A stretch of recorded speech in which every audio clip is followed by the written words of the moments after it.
मिनिटं बोलतील. नाना पटोले. अध्यक्ष महाराज, सार्वजनिक बांधकाम विभागावर मी या ठिकाणी बोलतोय. अध्यक्ष महाराज, सीएमओ म्हणजे मुख्यमंत्री कार्यालयातून एक बैठक त्या ठिकाणी झाली अध्यक्ष महाराज, आणि नागपूर या ठिकाणी जवळपास 924 चौरस फूट क्षेत्रफळाचं मुख्य संकुलासाठी आणि 762 कोटी रुपये, तर प्रशासकीय इमारतीसाठी 339 कोटी रुपयाची तरतूद करण्यात आलेली आहे. नवीन विधान भवनातील विधानसभा सभागृहाची क्षमता, आसन क्षमता 400, विधान परिषद सभागृहाची क्षमता 120 आणि मध्यवर्ती सभागृहाची 700 असे मुख्यमंत्री देवेंद्र फडणवीस साहेब म्हणाले. माझा स्पेसिफिक या निमित्तानं बांधकाम विभागाला आणि सरकारला प्रश्न आहे की भारतीय जनता पार्टीने निवडणुकीच्या पहिले 2014 मध्ये आपण जाहीर केलं होतं की आम्ही वेगळा विदर्भ करू केंद्रात आणि राज्यात सरकार आल्यानंतर. तर या निमित्तानं आम्हाला उत्तरात माहिती पाहिजे की आपण एवढं मोठं विधान भवन नागपूरला बांधतात आहात, तर वेगळा विदर्भ जी आता आपण या ठिकाणी सुरुवात केली आहे का, तर त्या पद्धतीची एक भूमिका सरकारने या ठिकाणी स्पष्ट केली पाहिजे.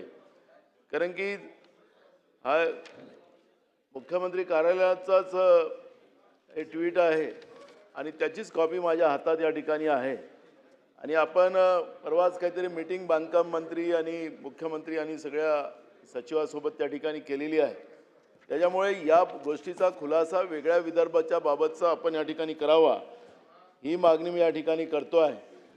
दुसरं अध्यक्ष महाराज, बांधकाम विभागामध्ये मी पॉइंटेडच बोलतोय, कारण की बांधकाम विभागामध्ये भ्रष्टाचाराला खऱ्या अर्थानं तर म्हणजे काही कमी नाही आहे, पण त्यामध्ये सुद्धा एक या सरकारने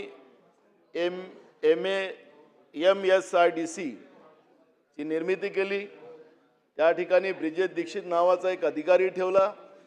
अध्यक्ष महाराज, त्या अधिकाऱ्यांनी आणि विशेष करून आपल्या बांधकाम विभागाने जे बांधकाम विभागाने जागा उपलब्ध केली त्याचे सगळे प्रपोजल तयार करून पाठवले, त्याला आपण मान्यता दिली आणि या सगळ्या प्रपोजलला आपण ब्रिजेश दीक्षितकडे सोपवलं. आणि या ब्रिजेश दीक्षित सारख्या माणसानं काय केलं, त्यांनी टेंडर काढले सामूहिक, म्हणजे पूर्व विदर्भाचा एक टेंडर, पश्चिम विदर्भाचा एक टेंडर. हे आपल्याला अशीच ऐकवतोय काय भ्रष्टाचार चालला तुमच्या सरकारमध्ये, मी अध्यक्षालाच उद्देश मानतो. तर त्यांनी काय केलं की टेंडर काढले आणि त्याचे कॉन्ट्रॅक्टर कोण केलेत, नाशिकचे दोघंच भावाचे, त्याला ते बरोबर ॲडजस्ट केलं आणि ते 5% अभाव केले आपण लोकांनी. आणि 5% अभाव केल्यानंतर या टेंडरमध्ये आपण काय म्हटलेलं आहे, या टेंडरमध्ये आपण असं म्हटलेलं आहे की जो टेंडर झाल्यानंतर त्याला सबलेट करायचे अधिकार दिले आणि सबलेट करून ते त्या जो ज्याला सबलेट होईल त्याला 20%, या नाशिकच्या जो कॉन्ट्रॅक्टर आहे ज्याला 5% अभाव दिलं त्याला 20% द्यायचे आहेत. त्याची सगळी म्हणजे मंत्र्यापर्यंत त्याचं सगळं पैशाची वाटाघाटी आहे, अशा पद्धतीचं चर्चा आहे. आणि ते सबलेट करून त्या जो माणूस असेल ज्याला काही त्याची काही नसेल त्याला तुम्ही देणार आहे ते काम. हे काय चाललं आपल्या सरकारमध्ये, म्हणजे बांधकाम विभागाची कामं काढून आता एकीकडे नॅशनल हायवेचं मगाशी जयंत पाटलांनी उल्लेख केला, टेंडर बिलो जातात, तुमचे बांधकाम विभागाचे बिलो जातात, पण हा जो ब्रिजेश दीक्षित नावाचा अधिकारी भ्रष्टाचारासाठी बसवलेला, आपण एक वेगळी यंत्रणा निर्माण केलेली आहे भ्रष्टाचाराची, तो 5% अभाव टेंडर करून अशा पद्धतीनं त्याला सबलेट करून 20% वेगळे पैसे घेण्याचं जे मोहीम चालू केलेली आहे त्याचा खुलासा सरकारने या करावा. हा बांधकाम विभागाच्या बद्दल मला खूप सारं बोलायचं होतं, पण त्याच्यावर मी आता बोलत नाही.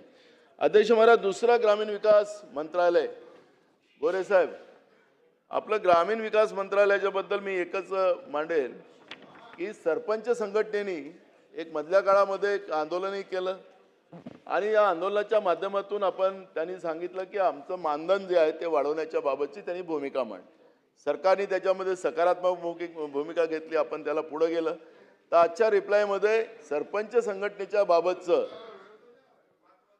आपण मानधन, मी त्याला बस एक विभागाचं फक्त, अरे तू आला तू असं डिस्टर्ब करू नका, IT बस झालं. अध्यक्ष महाराज, यांना मला यांच्यापासून सुरक्षित, हे इतकं डेंजर माणूस आहे, याला नाही तर मुख्यमंत्री करा साहेब. दादा आता चुप राहा, नाही तर मी लावतो फटाक इकडून. हे रेकॉर्डवर नाही, हे रेकॉर्डवर नाही. अध्यक्ष महाराज हे सरपंच महोदयांच्या बाबतचं, हे मानधनाच्या बाबतची भूमिका या ठिकाणी स्पष्ट करावी. खूप सारा विषय आहे या ठिकाणी, पण मी या ठिकाणी मी माननीय मंत्री महोदयांना या विषयावरचं एक पत्र लिहून पाठवेल. अध्यक्ष महाराज, या ठिकाणी कामगार विभाग हा सगळ्यात महत्त्वाचा विभाग आहे. अध्यक्ष महाराज, या विभागामध्ये अध्यक्ष महाराज आपण पाहिलं की आता मोठ्या प्रमाणात स्फोट होणं, मोठ्या प्रमाणात निर्दोष कामगार लोकांचा जीव जाणं हे आपल्या राज्यामध्ये मोठ्या प्रमाणात चाललेलं आहे. पण त्याबद्दलचंही अनेकदा मंत्र्यांनी त्याबद्दलचं सकारात्मक उत्तर दिलेलं आहे. पण मी या निमित्तानं सांगतो की पुन्हा त्या पद्धतीच्या त्या ठिकाणी सेफ्टी व्यवस्था निर्माण करण्याच्या दृष्टिकोनातून पावलं आपण उचलावी. दुसरा महत्त्वाचं आहे की आपण जे आता पेट्या गिट्या वाटतात त्या मोठ्या प्रमाणात, ते आता आपण ते ग्रामसेवकाला कारवाई केली आपण मधल्या काळामध्ये. मनरेगाची कामं 100 दिवस होत नाही, आता आपण 125 दिवस काही करणार आहेत, ते किती होतील की नाही मला त्याच्यावरही शंका आहे. मग गावामध्ये ग्रामीण भागामध्ये जे कामगार आहेत, तुमचे जे बांधकाम विभागात काम करणारी जे कामगार आहेत, ते जे गावातले जे घरं बांधणारी जी लोक असतात, त्यांच्याजवळ काही त्यांचा कुठलाही सरकारी काही दस्तऐवज त्यांच्याजवळ नसतं, त्याला प्रमाणपत्र द्यायचा अधिकार नसतो. आणि मग मोठ्या प्रमाणात हे जे कामगार असतात त्याला तुमचे म्हणजे काही दलाल त्या ठिकाणी फिरतात आणि त्यांची लूट करतात की आम्ही तुमची व्यवस्था करून देतो, तुम्हाला मिळवून देतो. मला असं वाटतं की हे जे गावात काम करणारा कामगार जो आहे, जो मनरेगावर असेल, काय विविध कामात असेल किंवा घरकामाला काम करत असेल, घरकामाला म्हणजे त्या बेलदाराकडे, जे मिस्त्री असतील त्याच्याकडे, तर त्याला काही मार्ग आपल्याला काढता येईल का, जेणेकरून ह्याही कामगारांना त्याचे फायदे मिळेल, कामगार म्हणून मिळेल. आणि म्हणून त्या दृष्टिकोनातली आपली पावलं नेमकं काय राहतील याच्या बद्दलची भूमिका आपण स्पष्ट केली पाहिजे.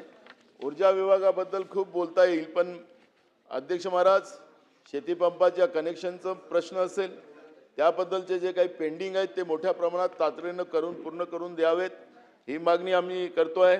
आपले जे सौरपंपाच्या बाबतची जी भूमिका आहे, त्याला सभागृहातले लोक म्हणतात, फार काही सत्ता पक्षाचे आमदार त्याची तारीफ करतात, पण मी आपल्याला सांगतो की जे आपण जे कॉन्ट्रॅक्टर नेमतात ते कॉन्ट्रॅक्टरच येत नाही. 6-6 महिने 7-7 महिने लोकांनी पैसे भरून ठेवलेले आहेत शेतकऱ्यांनी, पण त्या शेतकऱ्यांचं त्याचा सौर ऊर्जाचं कामच होत नाही.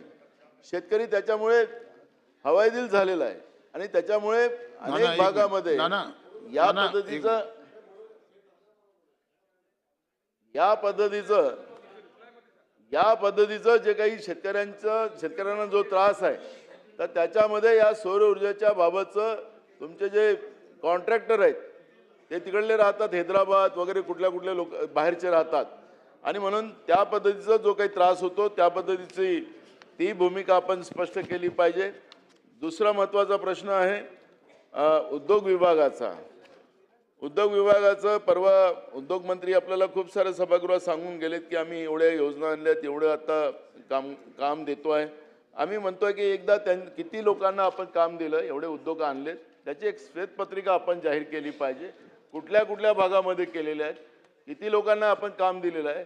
आता एखादी काही छोटी इंडस्ट्री झाली, त्याच्यासमोर जे पाणठेले लागतील, काही दुकानं लागतील, चहा टपऱ्या लागतील, तेही का आपण मोजत असाल त्या रोजगारामध्ये, तर तसं असेल तर तेही सांगा की नेमकं आपलं किती लोकांना कामं दिलेली आहेत, किती शासकीय नोकऱ्यातले किती कामं दिलेली आहेत, उद्योगामध्ये किती कामं लोकांना दिलेली आहेत महाराष्ट्राच्या, त्याची एक श्वेतपत्रिका आपण जाहीर करावी, ही मागणी या ठिकाणी मी करतो आहे.